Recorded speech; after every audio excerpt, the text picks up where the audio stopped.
Yeah, hospices are really the heart of the community, but often people will feel nervous about going to a hospice or being involved because they'll think it's a quiet place where people are going to die, so they don't really want to be going in and creating a lot of noise. But we're trying to turn that around. There are 125,000 volunteers in the hospices, which is absolutely incredible in terms of the workforce.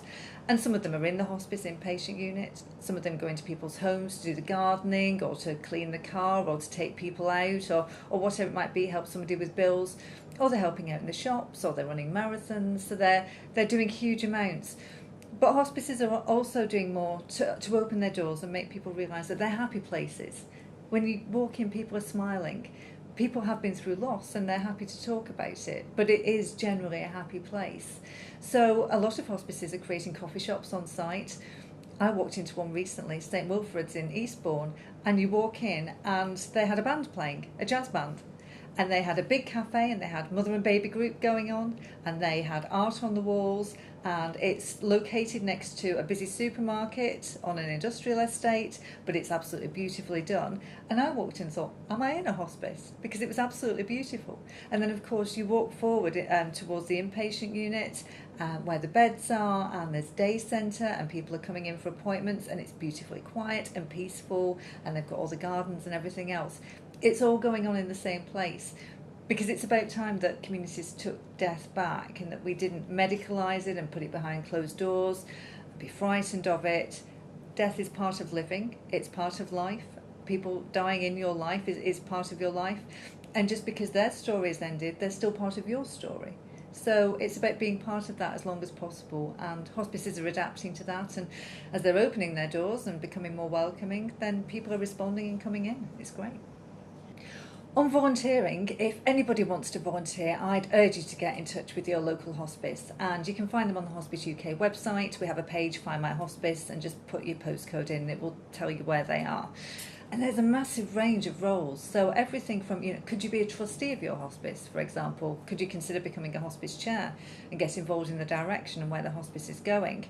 Would you like to be involved in a medical career in the future, in which case we can do placements, so you can actually come and learn what it might be like to work in that kind of environment.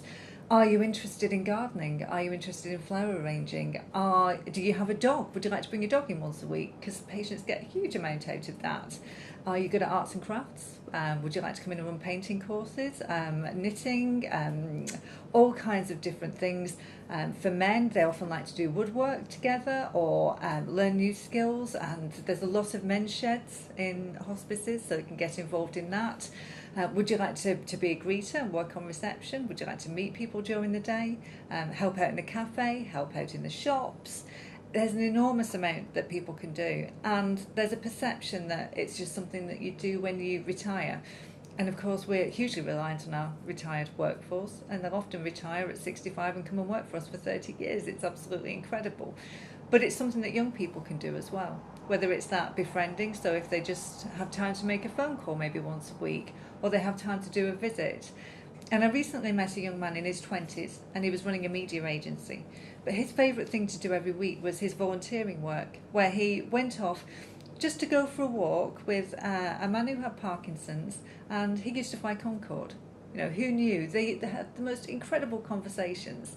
And this gentleman's wife was also ill, so she wasn't strong enough to take him out for a walk and make sure he was safe. But he loved just being able to go out for half an hour and just walk around the local area. That friendship that developed, that volunteering, just for an hour a week, gave him that. But what the volunteers said was it also massively enriched his life as well.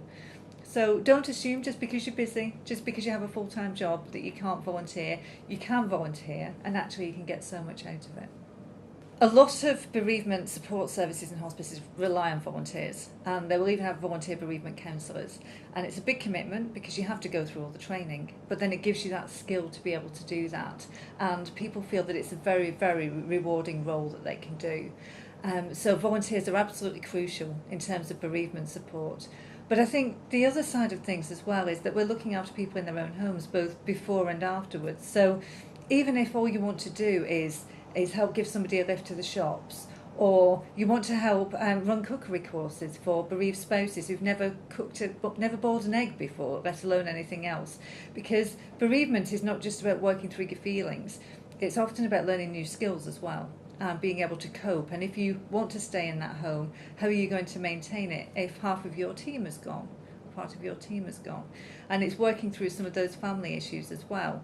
So for volunteers, yes, you can become bereavement support counsellors, and if you're interested in that, I'd urge you to get in touch with your local hospice. But if that feels like too big a step initially, then you can still work with the bereaved, because you can help with that support and transition. So often hospices will even have things like citizens advice support workers working in the hospice to help people sort through their finances and their benefits and plan their new budgets and how they're going to work afterwards. So you could look for a role like that. So lots and lots of different roles available for people who want to help the bereaved.